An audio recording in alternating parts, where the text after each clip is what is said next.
Welcome back, everybody. There's nothing worse than, that little tickle you feel in your throat when you just know you're about to get sick. Well, our guest today says you can actually keep that from ever happening again. It sounds kind of hard to believe. Dr. Raymond Francis joins us live now from Fort Lauderdale, Florida. Hi there, doctor. Hey, how are you? Good, good. I'm so glad we could make this work out. So you have this book that's called Never Be Sick Again, and that sounds amazing, but it's hard to believe. Well, it may be hard to believe because we don't experience that, but it's true. And the thing is this, here's what people need to know. The technology exists to not be sick. The information we already have is sufficient to prevent and reverse this epidemic of chronic disease that we have in America. And as you pointed out, you don't even have to have a cold. And I can tell you that I have had, in the past 26 years, I've had one cold, and I have a very good excuse for that one cold. So I'm 75 years old. I am in perfect health. I don't take any medications whatsoever. I have boundless energy. I have a clear mind. I don't have an ache or a pain in my body. I'm living proof that you can be healthy and you don't need to be sick. Now, I think I've kind of started to take it for granted that I'm going to get one cold every year, and I plan ahead for that, and I think a lot of people live like that. I can't imagine a life where you never even get a cold. So what are you doing? Well, I have to tell you, at age 48, I almost died. My death was a medical certainty, and I had to use my own knowledge of biochemistry to save my life and then to restore my health. And that's what got me interested. Almost dying really caught my interest. What I do, I changed my diet. I changed my lifestyle. I've learned how to eat good food.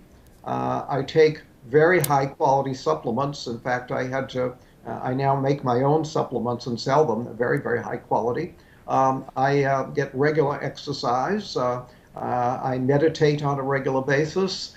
So in short, I changed my diet. I change my lifestyle, and I take very high quality supplements, and that's why I'm so healthy. So what are some changes that all of us can take? Because not everyone is able to, make their own supplements in their home. So what are some simple things that we can do right now to keep ourselves from getting sick again? Okay, well, simple things. If you want to do one thing and only one thing, get off of sugar. Sugar is a deadly metabolic poison. And if you look at it from a biochemical standpoint as to what happens to you when you eat sugar, I wish I had a blackboard here right now and I could fill a whole wall with what happens when you eat just 1 teaspoon of sugar. Now, what about the sugar in, say, like fruit or apple juice or something like that?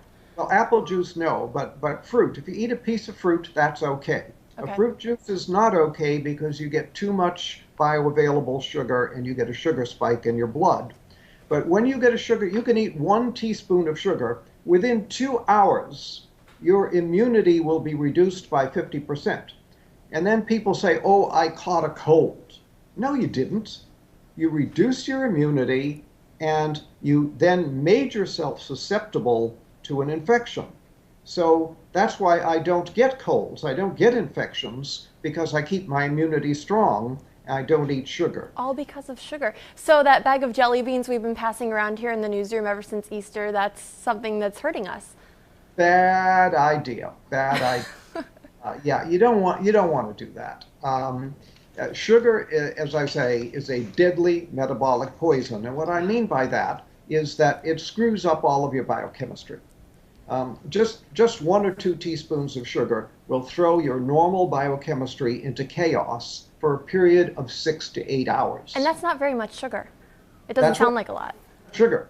One cola drink has about 10 to 12 teaspoons. So you eat 1 to 2 teaspoons, your body is going to be in biochemical chaos for 6 to 8 hours. Now, health is when all of your biochemistry is balanced and all your chemistry is working right. When you eat sugar, you throw that balance out for 6 to 8 hours. So if you eat sugar in the morning, put some sugar in your coffee or have a breakfast cereal with a contained sugar, and then have more sugar at lunch and more sugar in the evening, guess what? Your body is going to be in biochemical chaos 24 hours a day. So And what's a good amount then to get on a daily basis? none, None. none, yeah. Uh, I'm in Sugar trouble. should be outlawed. Basically should be outlawed.